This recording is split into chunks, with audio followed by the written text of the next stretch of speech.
salaamaaleykum mbokki internet Waalo TV seen xarit seen soppe Mame Khadim ñëw na ak seen émission yoonu jàmbaar yi nag mooy émission boo xamante ni fépp fu liggéeykat nekk danañ la fa fekk waxtaan ak yow xool say jafe-jafe xool say projet li nga bëgg yëpp ñu waxtaan seeg yow bon teg ko ci la seen YouTube Waalo TV di ñaan nag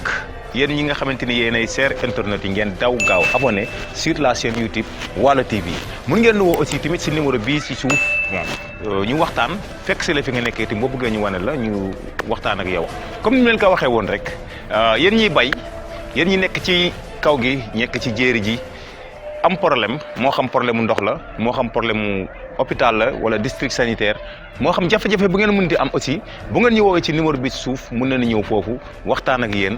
jàllale ko nit ñi mën a xam jafe-jafe yi ngeen di dund moo xam ngay sàmm moo xam ngay bay moo xam nga nekk ci beneen secteur bépp jafe-jafe boo ci munti am